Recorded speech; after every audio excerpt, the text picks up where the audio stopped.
Hola, buenos días. Mi nombre es Adriana Calvo. Soy estudiante de educación preescolar en la Universidad Estatal a Distancia. Reciban un cordial saludo y bienvenidos a mi podcast. El podcast de hoy tiene como nombre Los sonidos de la fuente del saber. Como primer tema nos vamos a referir a la educación auditiva. Con respecto a la educación auditiva, se puede decir que consiste en varias áreas que se relacionan entre sí, de las cuales podemos mencionar la ejecución instrumental, la vocal y la rítmica, además de la expresión corporal. La educación auditiva ayuda en la concentración y la atención.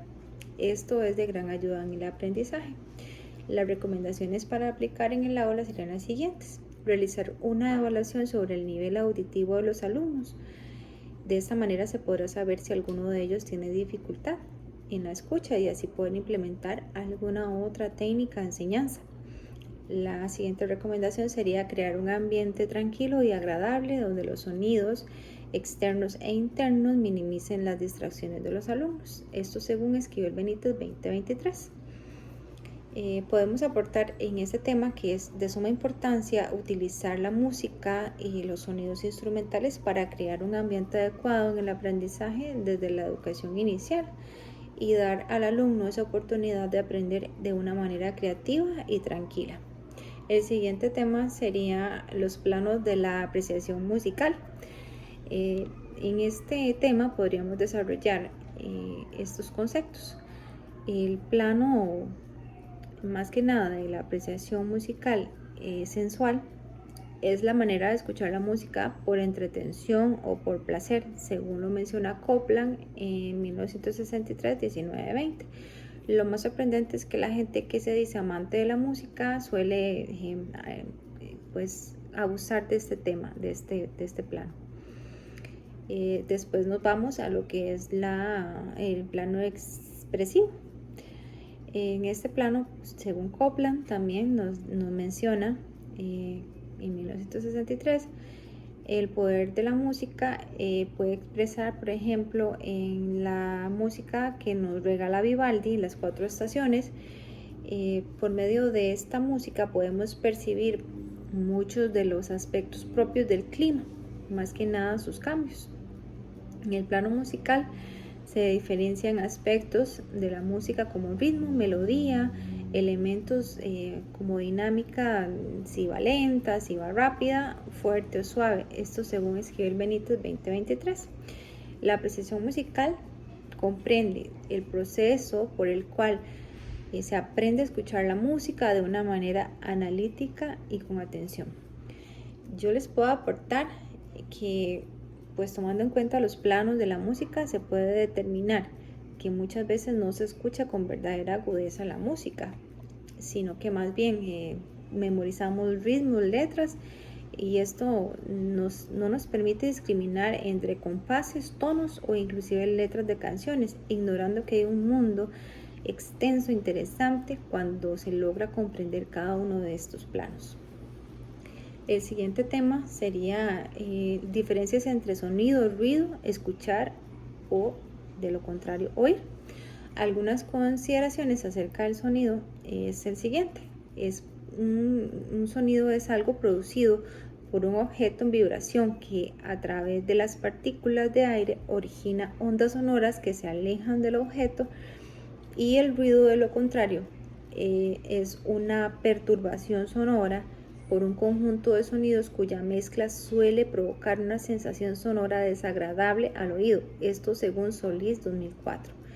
La diferencia entre oír y escuchar es que oír es un proceso por el cual las personas interpretan los sonidos. Esto supone un acto cerebral de concentración y entendimiento. Y se puede decir que oír sin escuchar, esto es posible, pero no escuchar sin oír. La otra diferencia es que oír es uno de los 5 sentidos que posee el ser humano, y esto se puede incluso medir por medio de audiometría, según Esquivel Benítez 2023.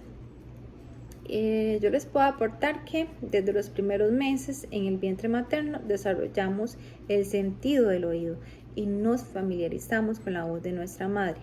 Además, se sabe que el feto puede reaccionar a sonidos y ritmos musicales. Con respecto a la diferencia entre oír y escuchar, es que para escuchar se debe prestar atención y concentrarse en el sonido, música o mensaje para poder procesar. Y oír simplemente es utilizar nuestro sentido. Pasamos al siguiente tema, que serían los principios básicos del sonido. Estos serían la duración, que se refiere a la cantidad de tiempo que dura un sonido, se mide por segundos. Intensidad o volumen, se refiere a la suavidad o fuerza que tiene un sonido al ser emitido. De esta manera se puede diferenciar entre sonidos fuertes o sonidos débiles. El tono o altura nos permite diferenciar entre sonidos graves o sonidos agudos. Por ejemplo, en el caso de los instrumentos, podemos decir que la flauta presenta un tono agudo, a diferencia de la tuba, que por lo general suele ser más bajo. El timbre o color, esta característica se refiere más que nada a identificar la persona o el objeto que produce el sonido. Esta cualidad es la primera en ser reconocida por el infante, según Benítez 2023, escribe el Benítez 2023. Mi comentario personal sobre este tema es que los principios del sonido nos permite discriminar y clasificar los sonidos del entorno. Más que nada esto porque nos permite ser conscientes de objetos o personas que producen este sonido.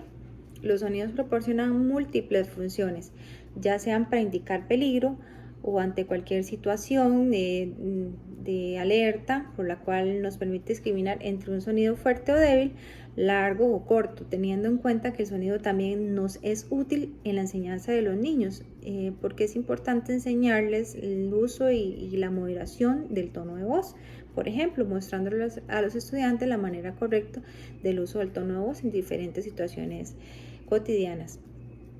El siguiente tema es la apreciación musical, más que nada las técnicas y la discriminación musical activa. La apreciación musical tiene como fin aprender a valorar las obras musicales y de esta manera aplicarlas según lo que nos explica el pedagogo musical belga Jos Gultak, quien considera la receptividad como base para una buena audición activa. Algunas técnicas son aspecto contextual, narración de anécdotas sobre el compositor de la misma obra, movimiento y danza. La música puede ser expresada a través del cuerpo, o sea, con invención de coreografías, según escribe el Benítez 2023. Yo les puedo aportar en esta parte que la educación inicial es de suma importancia, la utilización de técnicas de aprendizaje relacionadas con la música para un mejor aprovechamiento. Es por ello que se deben implementar dentro del aula coreografías, utilizando dinámicas, diversos personajes, integrando a los estudiantes para que por medio de estas actividades en las cuales la música y los instrumentos musicales, así como los sonidos, sean los protagonistas en el salón, también se puede tomar en cuenta que a los niños y las niñas les puede parecer relevante que se les dé alguna guía correcta para que ellos puedan desarrollar el sentido del oído y logren diferenciar los sonidos suaves y agradables del ruido excesivo y en algunos casos hasta llegar a una contaminación sónica. Bueno, yo me despido, para mí ha sido un placer estar con ustedes y espero lo hayan disfrutado. Que pasen un feliz día.